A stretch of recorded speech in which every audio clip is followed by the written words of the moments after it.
Welcome to the Leaders in Payments podcast, where we talk to C-level leaders from across the payments landscape.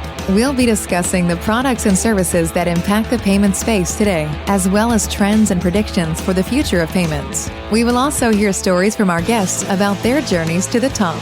Hello, everyone, and welcome to this special episode of the Leaders in Payments podcast. I'm your host, Greg Myers. And as many of you know, as part of our podcast company, we also help other companies launch and grow their own shows. One of those companies is NMI. This episode is a summary of 3 of their recent episodes. You can hear the episodes in full by visiting nmi.com/resources/podcasts.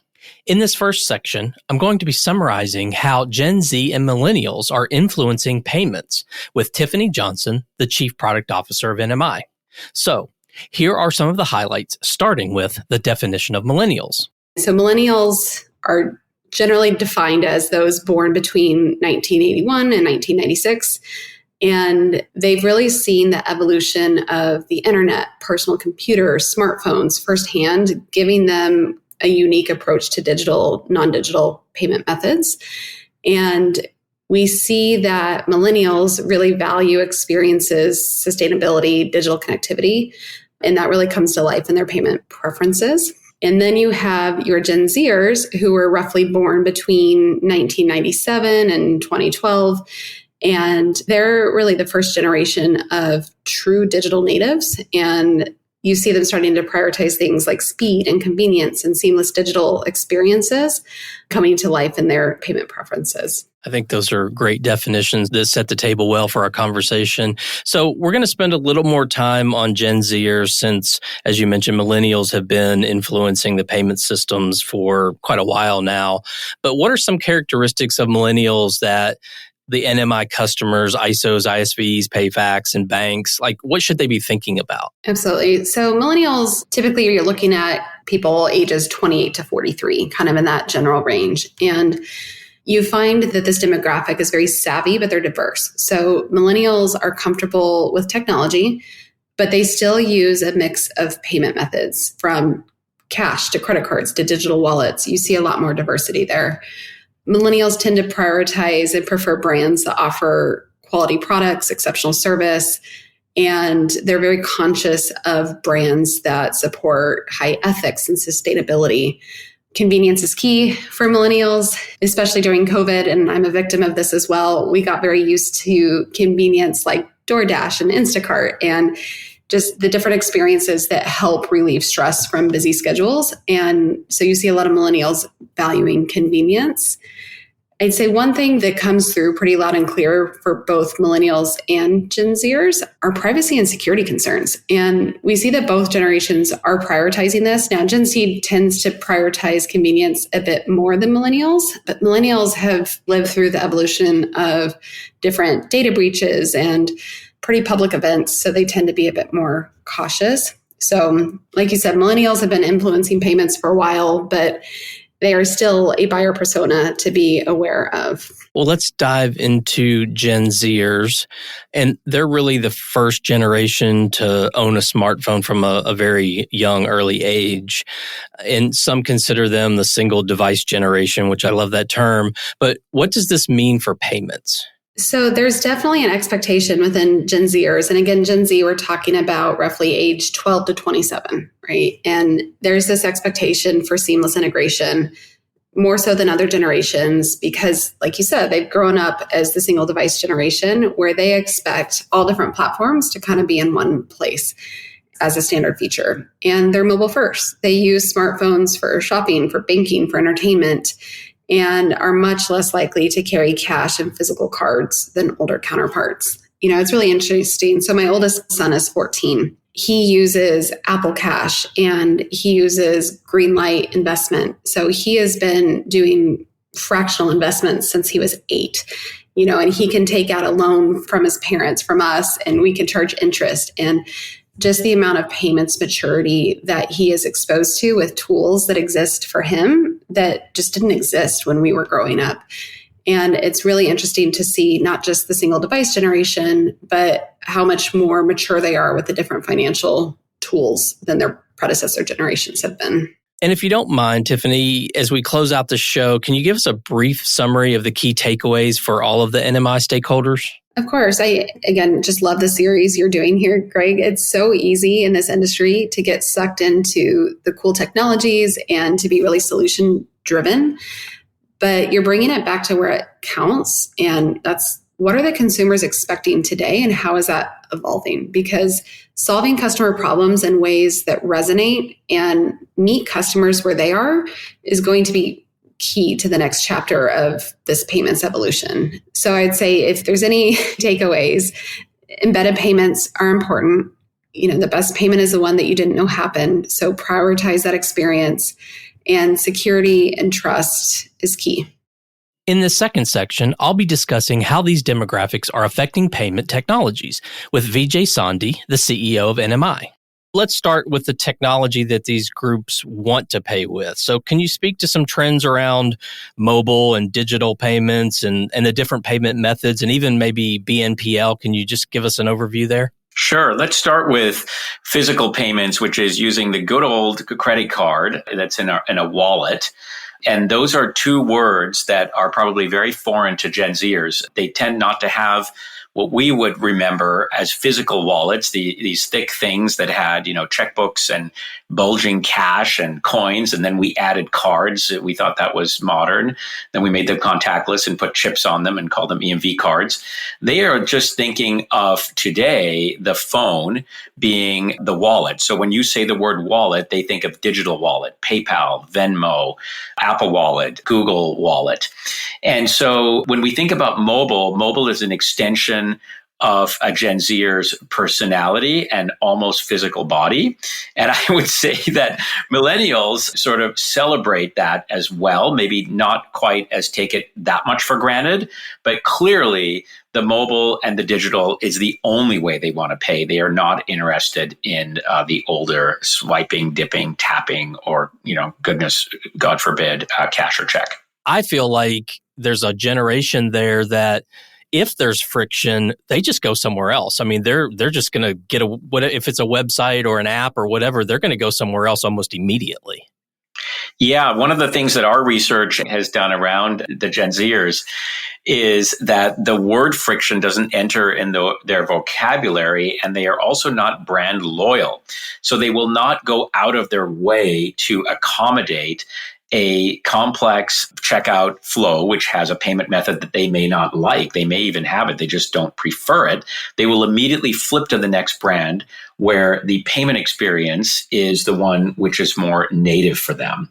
So that's a big change for many of the folks listening to this podcast, because before we would deliver the solutions that were easy for us in the payments industry to deliver, and consumers would adapt to us. That paradigm is flipped on its head. We now need to adapt to the payment experience that the consumer wants. Well, let's talk about biometrics, because I think it's an interesting topic, especially within the payments ecosystem. And I don't feel like, as far as using biometrics to pay for things, I personally don't feel like it's taken off, although it's there. There are iris scans. There's now pay by hand, which is obviously increasing in popularity. But what are your views on biometrics? Where do you think it's heading, and how do you think these younger generations will embrace this technology? I'm super excited about biometrics. And the reason why is because biometrics are a far more secure and convenient method of authenticating, whether it is for payments or anything else that requires some sort of authentication, because there's no password to remember or forget or be guessed. There's no PIN, and there's no, God forbid again, a physical signature, which some merchants still require. They give you a pen and a piece of paper. It's amazing.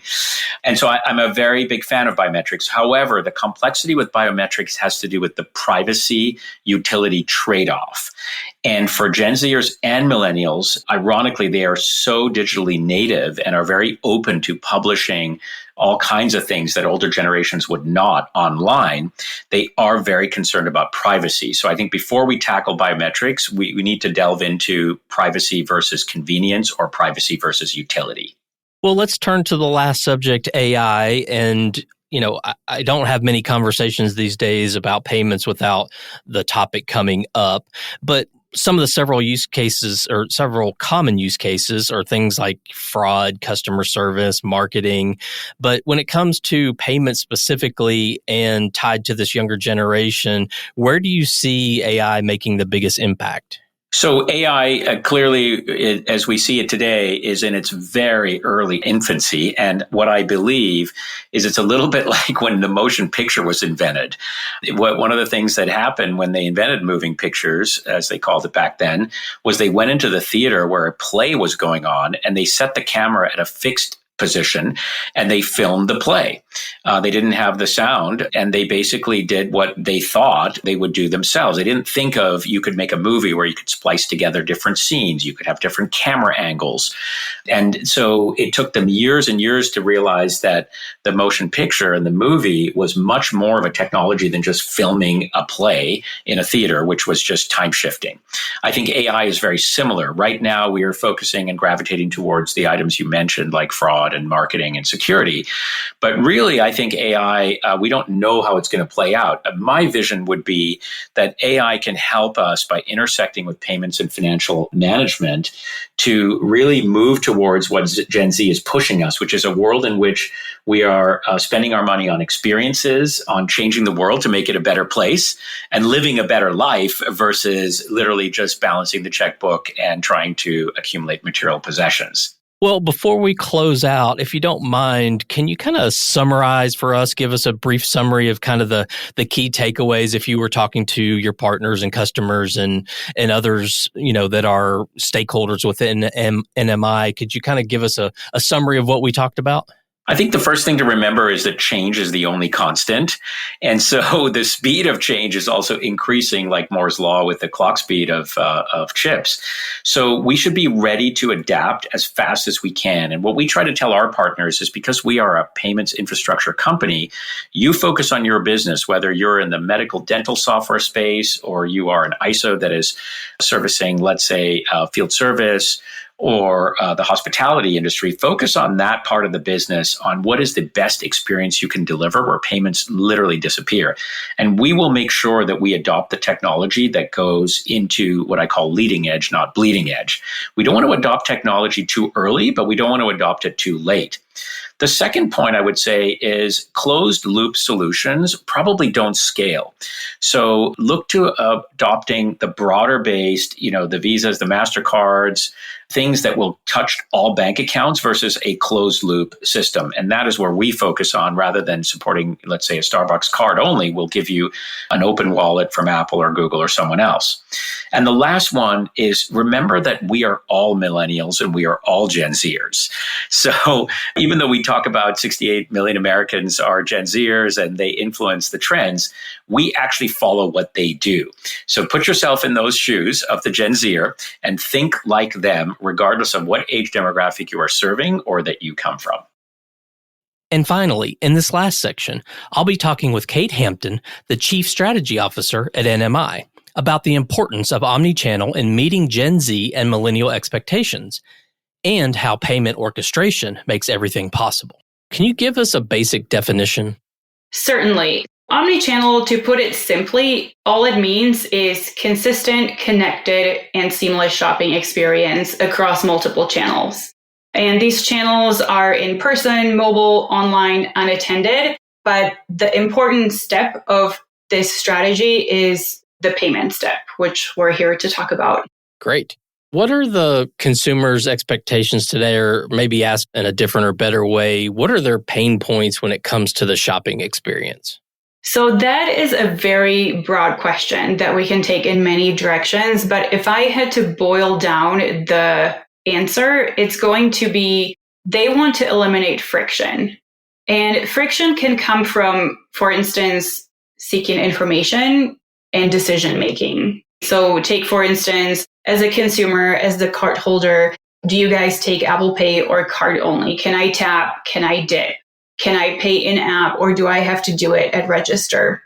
And so what consumers want is optionality in all of those, but more importantly, contextuality, which means seamlessly being presented with the option that makes the most sense for them at the particular time. So let's talk about it now from the merchant perspective. And obviously, consumers want to pay the way they want to pay with as little friction as possible, as you just mentioned. But what makes this hard or challenging for the merchants?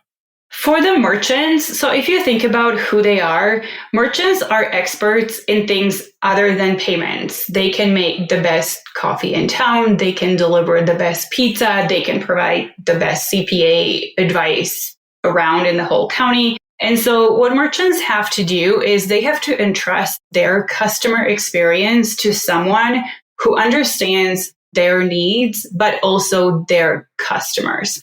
And that's a tricky thing to do, right? And with more and more merchant accounts being issued through software versus traditional payments like a payment terminal from your local bank, the message that we are getting is clear. Consumer experience is important to merchants. That's the first one. And the experience is an extension of their brand. The coffee shop wants a certain experience for someone who comes to get their daily latte. The best CPA advisor in the county, they want a frictionless experience for their customers. So when they come to get their taxes, they can have a certain experience without having to think too hard about the payment. They want to focus on the service that they provide and then give them the best experience possible. Can you give us the definition of payment orchestration? Payment orchestration in payments specifically, it just means configuration and coordination. It's a pretty vague term. This orchestration and configuration, that means across either channels or payment types and methods, geographies, or even customer specific use cases. The objective of orchestration is to take something that is complex, right? You have all of these omni-channel, you have these multiple channels, you have multiple use cases, maybe multiple processors. It is to curate something simple and intentional for the end user. And the orchestration really is means of creating a differentiated experience in this context. What does good payments orchestration look like, or what's the value? So ironically enough, good payment orchestration doesn't look like anything because it's invisible. But a sign of payment orchestration done right is the consumer does not have to think when making a payment because the experience was intelligently, painstakingly curated for them.